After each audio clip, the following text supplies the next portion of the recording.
Hey gang, welcome to this episode of the Dealer Playbook, a podcast that explores what it takes to create a thriving career right here in the retail auto industry. I'm your host, Michael Cirillo, excited to be joined by Mark McGovern. He's going to share with us his actual experience buying from Carvana.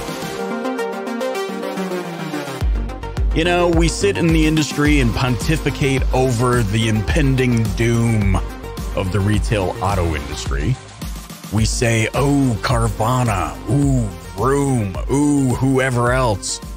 And we get defensive rather than what I submit we do, which is lean in, take notes, and see what we can do to improve our business. That's why I'm excited to be joined by Mark McGovern. He, as far as I understand, has no ties to any car dealerships, but he's a real customer who purchased a real vehicle, who got the coin, who did the whole experience with Carvana. And so I thought it would be cool to invite him on the show to share about that experience. And I hope you're paying attention. I hope that you are taking notes so that we can understand specifically from the customer's point of view what led them down that process. So Mark, thanks so much for joining me on the Dealer Playbook podcast. Thanks for having me. It's great to be with you. So I'm curious, how did this all unfold for you? How did your car purchase experience or process start? Did you immediately go to Carvana, or did you kind of shop around? I generally shopped around first. I was a bit skeptical of Carvana because all their, the commercials make it seem a little too good to be true for a consumer side. And I've had several. I bought several cars before from dealerships, both pre-owned and brand new. And so, remembering those experiences over the last, 20 years or so. And, people now, nowadays, I do not want to go to a dealership and look around at the car lot and have a salesperson follow me around. And, it's just nerve-wracking nowadays, especially with, I guess the generation that comes after mine, they're less in touch with the idea of salespeople, I think. Right. And so if they want to search on their own what they want. At least I did. I guess I can't speak for others. I want to nowadays just search for what I want on my own, find it, figure out what it's going to cost, and go get it. This is interesting. So for those that are just listening, what age group? I mean, what demographic are you in? I'm in my mid-40s. So okay, whatever group that puts me in. Yeah, I mean, so you and I same age group. I think I'm like borderline millennial, like early 1982, I think is the last year. That's when I was born. Yeah. So I'm pushing 40. I'm old enough. I say I'm old enough a millennial to remember that when I heard the MASH theme song on TV, it was time to go to bed. Exactly. But that's interesting, especially as you consider the younger age group that's coming up, purchasing first, maybe they're on their second or even third vehicle purchase, that they may be less likely to want to deal with that whole thing, especially about how they communicate on their phones. They're not so good at, you should see some of the diatribes in text messages that I'm like, it would just be so much easier if you picked up the phone. But having said that, you mentioned you were skeptical in the beginning. Can you just maybe touch on that a little bit? What were some of the things? I know you said it sounded too good to be true, but what did they do to alleviate that for you? Let's see. I'm kind of particular when it comes to vehicles. So if I have in mind what vehicle I want or what features I want in a vehicle, for instance, in 2003, we wanted to get a pickup truck, and we wanted it to be a manual transmission pickup truck with four-wheel drive. And we were leaning towards the Chevy Silverado, and they had their Z71 off-road package. So we were like, well, why don't we get a Z71, off-road 4x4 manual transmission pickup truck.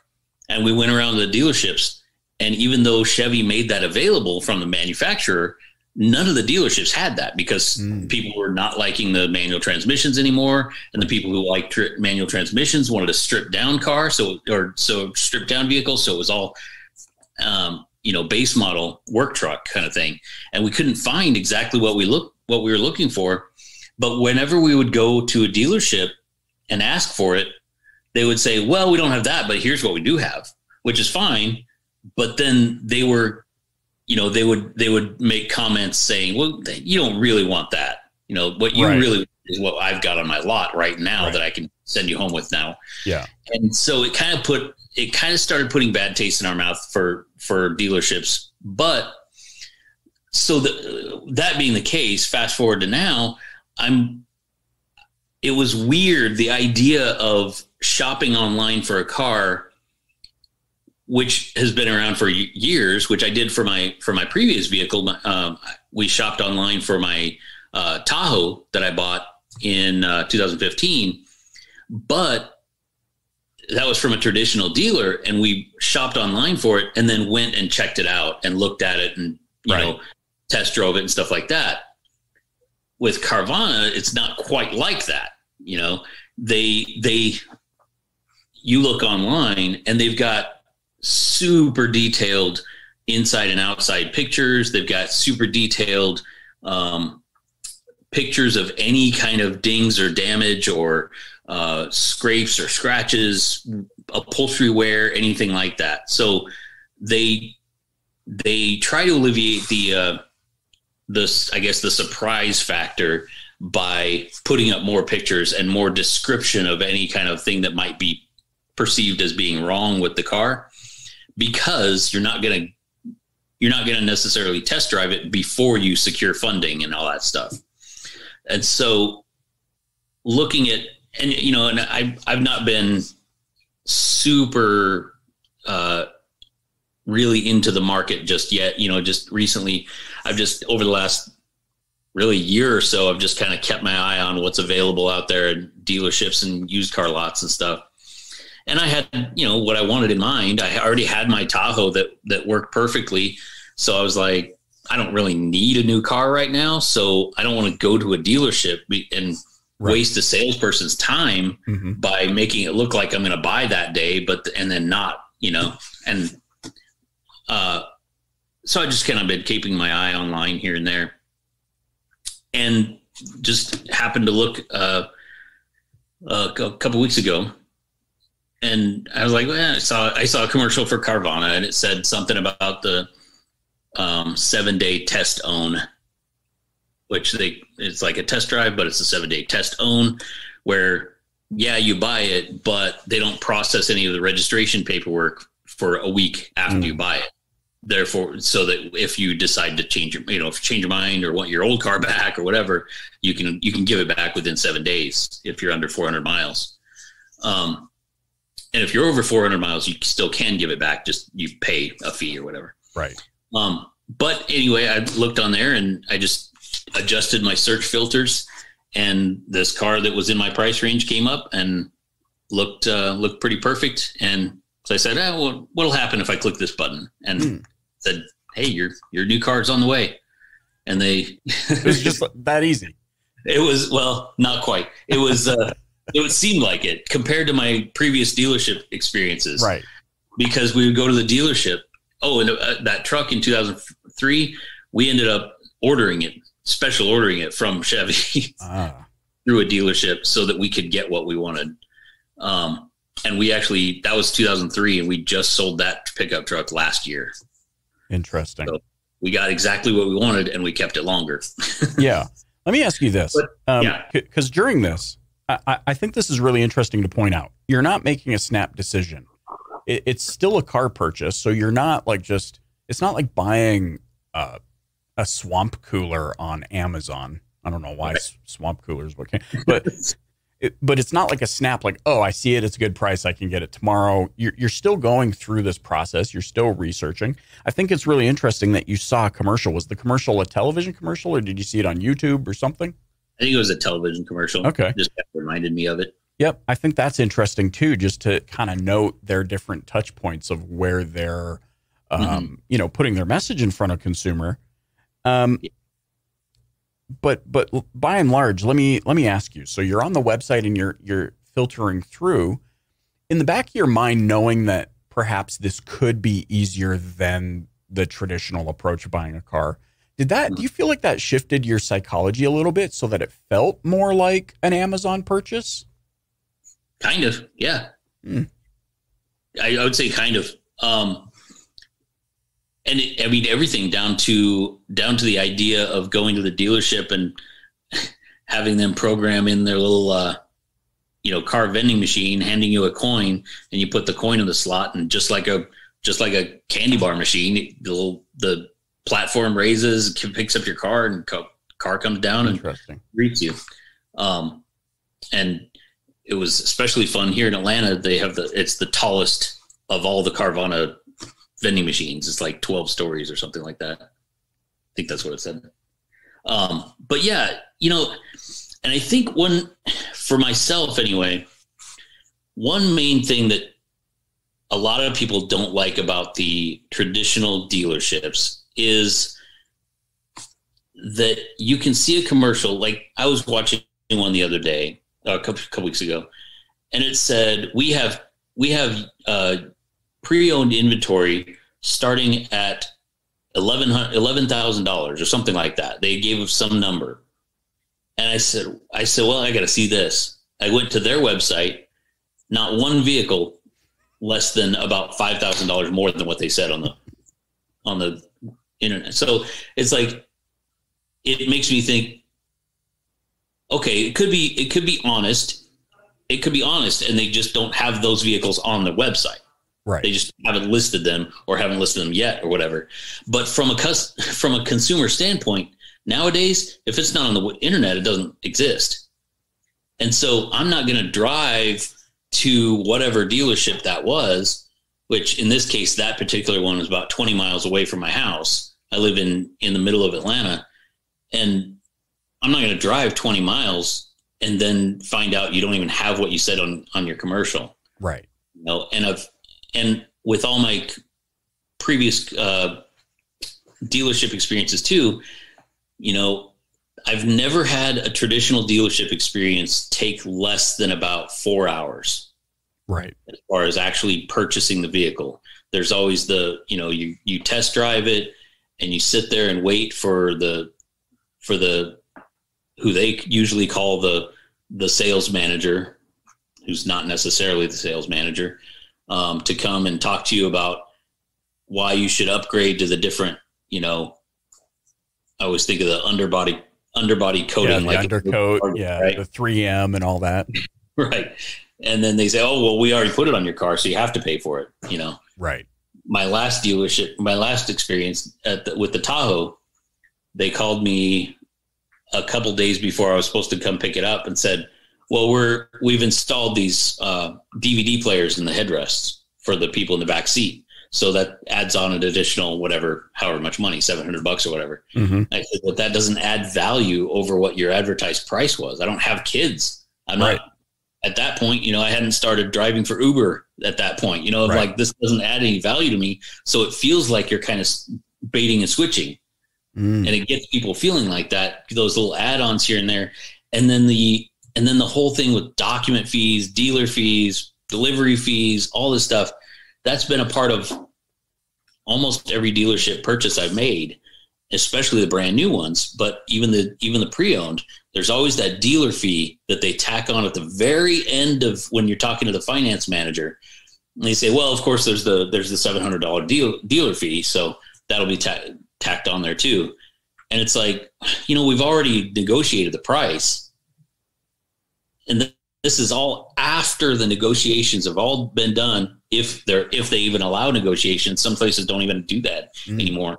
And so it really feels like to a consumer that's kind of shady, know? Yeah. I know it's not, but it kind of feels like that to a lot of consumers, I think, because we agreed on this price And then what's actually being financed is like $5,000 or $6,000 more than that. Yep. When you pack in all the extras, all the other fees, all the, the finance charge is going to be there either way. The, tax tag and title is going to be there either way. But like the stuff that they weren't upfront about, is what really people, I think, in my opinion, are really not on board with anymore with the traditional dealerships. Yeah, I totally hear that. It's like, well, why does the sticker say this?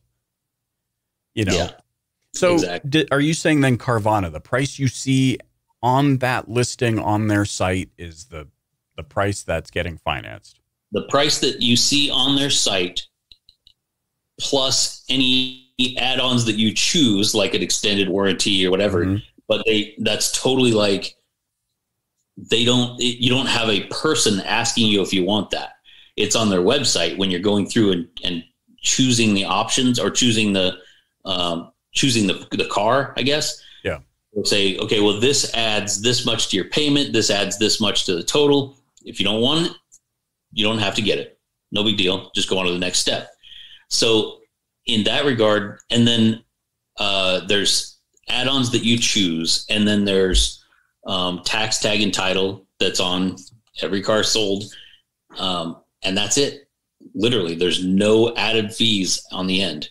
So at any point, did anybody call you? Like, did you get a phone call to talk to a person at all at any point? Not before my purchase. No. So you're able to handle the entire purchase, options, everything, where you're going to pick it, like all that kind of stuff without any human intervention. Yes. Wow. And then let's talk about just after the process. So you click buy, you select your add-ons, you do all that kind of stuff. Then what happens? You just get a landing page that says, congratulations, you now own this car. Well, you go through the trade-in process too, because I traded in my car. And so I did my trade-in online as well. And this is the part that really amazed me about it, because when you trade in a vehicle, like when I sold a vehicle to a different dealership about 11 years ago, and it needed new tires.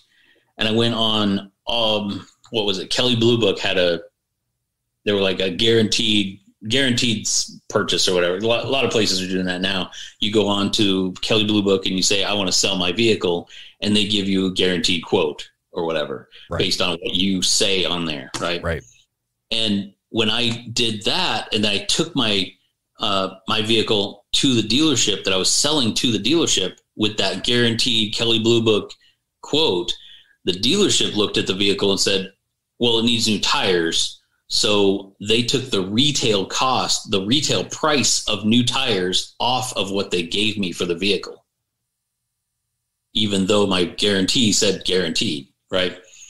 And so I'm like, I needed the money and I needed to get rid of the vehicle at that point. So I was like, I couldn't argue too much. So, but with the Carvana trade-in experience, it was very weird to me.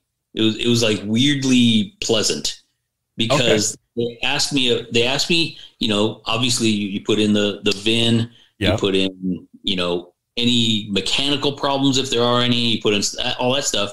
And it asks you, are there any scratches, dings, problems, anything like that? And then they ask you at the end, overall, what condition is it in? Is it pretty great or just okay or not so great and stuff like that? And you select whatever you think it is. And they say, okay, well, here's what we'll give you as a trade-in for that. And they totally honored it, meaning, and the way I say, I know that's kind of like surprising the way I said that, but there was a couple minor issues that I realized that the Tahoe had after I did all that paperwork, but before the trade-in. And we went to go trade in the Tahoe and pick up the new car, and not one person even glanced at the Tahoe to verify what I had said on the website of the condition of it. It was amazing. So they're really they're removing all unnecessary touch points. Yeah, exactly. You know what I mean? Like they're not having that skeptic. Like you said, they remove skepticism for you, but they're also doing it in reverse. Like they're not being skeptical of you in the way that you said they honored it. Yeah. Because they know, like in their business model as a whole, yeah, they might lose a little here, but they're going to make it up there. And as a whole, they're still moving forward. So it's not on the, well, you said there was 2 scratches, but I actually see 3. And that's going to cost me they're not doing any of that. They're just saying, let's get this guy in and out as fast as we can to honor his time. Yep. Wow. And, and you're totally welcome to check the Kelley Blue Book or Edmunds value of your trade-in before taking it in. And you can say, no, that's not enough, or yeah, we'll go ahead and do it. And that's totally up to anyone, just like normal, except that in the traditional sense, you have a person who does this for a living kind of staring you down saying you need to take less money for your trade-in because I think there's problems with it. Do you think I don't know the right way to articulate. Do you think they maybe gave you the lower end of the trade value? No, they didn't. As far as when I checked my trade-in value of my Tahoe, they gave me right about the middle of the range. Okay. It's an 11-year-old Tahoe, had a couple issues here and there, nothing major mechanical, anything like that.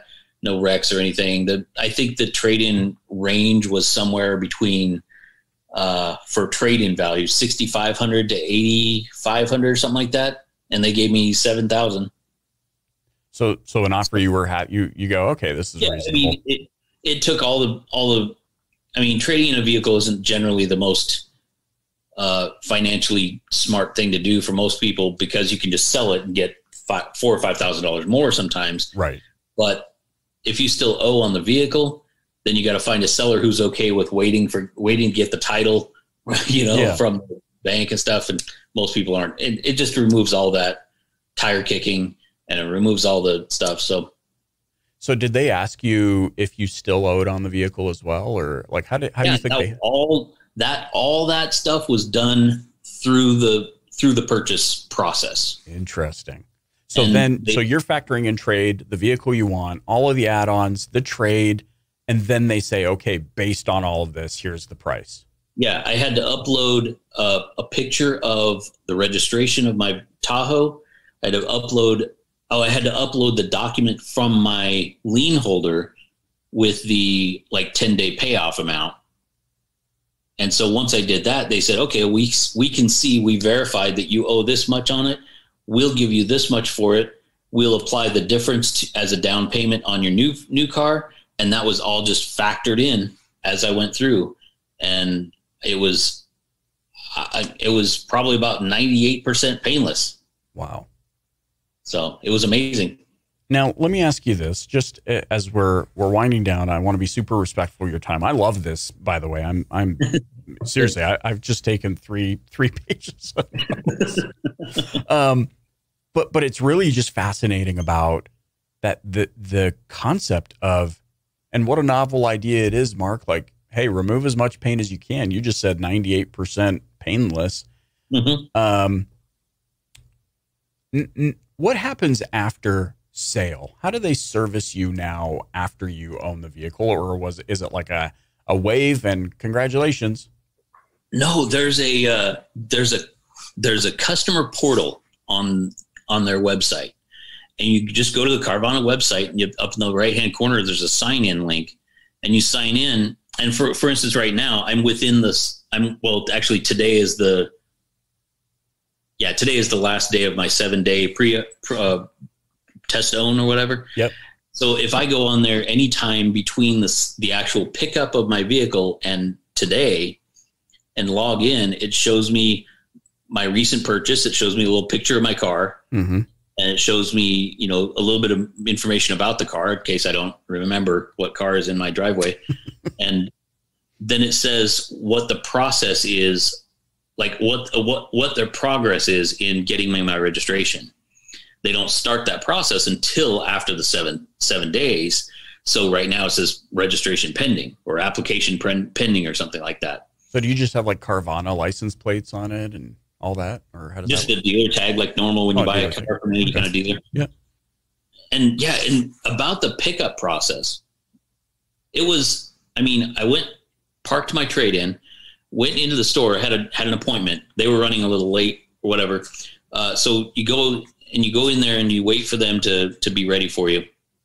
And they have you sign a couple documents that they need actual signatures on, like the trade-in stuff, the odometer verification, all that stuff. And nobody in there is a salesperson at all. They're all just there to help you do your paperwork. And so, because the sale has already been done by the website. So nobody in there is trying to get me to like convince me of anything or anything like that. Yeah. It's like walking into an Apple store.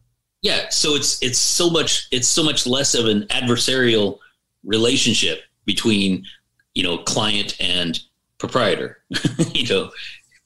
And so you go in there and they, since they were running a little bit behind, they were still detailing the car when we got there. And they said, well, we've got your car ready for you. If you want, we can bring it around and you can just take it. Or if you want the whole like Carvana experience, then we can load it up into the car vending machine and you can do that. And I was like, yeah, absolutely. Gotta get my social media video of that. Yeah. So they did that. I spent an extra probably half hour waiting for them to get that all ready and then do it and then check it out and everything. But so honestly, if I would have not had them do that, we were in and out in less than 30 minutes. Wow. Just in and out. I love the level of communication. Hey, here's a couple of options. What do you want to do? Mm-hmm. Yeah. And exactly. And they said, so yeah. And after the sale, they sent me an email saying, congratulations on your car or whatever. And they said, we'll keep you updated on any progress, or hiccups in getting your registration. And, as always, I can just go to their website and see what progress that's going on. And they said, we'll email you when there's any updates, anything like that. Wow. Now, Let me ask you about, so now that you've got possession, the vehicle's yours, you've got the customer portal. What if you, do they do repairs? Do they have maintenance centers? Do they, what does that look like for you? Is that even a thing that you care about? I'm not sure if they have maintenance centers. I'm pretty sure they don't, because when I went onto my Mazda app on my phone, to make an account, it wanted me to choose my preferred dealer, and Carvana is not in the list, right? As a service provider for Mazda cars or whatever. So I had to choose an actual Mazda dealer. But they have Carvana Care, which is kind of like their version of the extended warranty. Mm-hmm. And I guess I'll have to check on the paperwork what that says. But I as far as I know, they don't literally have service centers for the cars. It's just like it's kind of like a lot of used vehicles. A lot of dealerships that are mainly for used vehicles, they don't have repair facility. And that leads me to my last question, I think, just something you said here about the after sales, Carvana Care and all those sorts of things. You mentioned that you registered on the Mazda app. Mm-hmm. So you still are in a position where even though you bought the vehicle somewhere else, you still see the value in servicing your make and model vehicle at a dealership that's certified for that vehicle? I think so. Definitely. Yeah. In my understanding of brand name dealerships, like the dealerships that are specifically for a brand of car, in my understanding of that, I don't know anything really about those, but in my understanding, those people have, factory training on that specific right. Yeah. brand of car. So I tend to, I generally took my Tahoe to the Chevy dealership where I bought it for service and repairs. Yeah. Yeah. That's actually really interesting, I think, because it highlights what I think is a huge opportunity for dealerships. They all have these, many of them have these state-of-the-art service facilities. Mm-hmm. They are factory trained, like you said. So their technicians are going to, just be more in tune with that vehicle and what it's going to need. And then, of course, we could spiral down the wormhole of genuine OEM parts versus aftermarket and all those sorts of things. But I think what's interesting here is seeing that, hey, yeah, though I didn't buy it from you, I still see a need to service with you. And Carvana didn't get in the way there, did they? Not at all. Not at all. That's just not their business model. Their business model is to get you an easy transaction on a vehicle, and then. Yeah. Because I didn't have when I started searching for a vehicle, I had a kind of a short list of brands that I felt better about and worse about. But more than that, I had a list of features that I wanted. I needed this. I needed a satellite radio. I would like to have a manual transmission. I would like to have this. I would like to have that, whatever. And so I just went on, I'd go on, Auto Trader's website for years, just typing in those search filters and seeing what, 6 or 10 cars are available at that time that match that description. And so, I just happened to do that one day. I would never have thought to go to my local Mazda dealer's website and look for a used Mazda that meets this description or, whatever. Right. And so that's where it's nice to have those dealerships that specialized in used car sales, because you can specify make if you want, but you don't have to. Yeah. And you can do that on dealerships' websites too, but then you're limited to what is in that dealership's lot. Or if it's someone like a brand like Jim Ellis in Atlanta, they own a lot of different dealerships and a lot of different brands of dealerships. So you can search any of their types of any dealership owned by them, which is nicer. Mm-hmm. Because anytime you can open up more options for the customer, you're going to have better results. But I just happened to be curious that one day and found exactly what I was looking for. And it was nice. Amazing. Wow. This has been so enlightening. I'm so glad that you're able to join me, Mark, here on the Dealer Playbook podcast. Absolutely. Thank you for having me.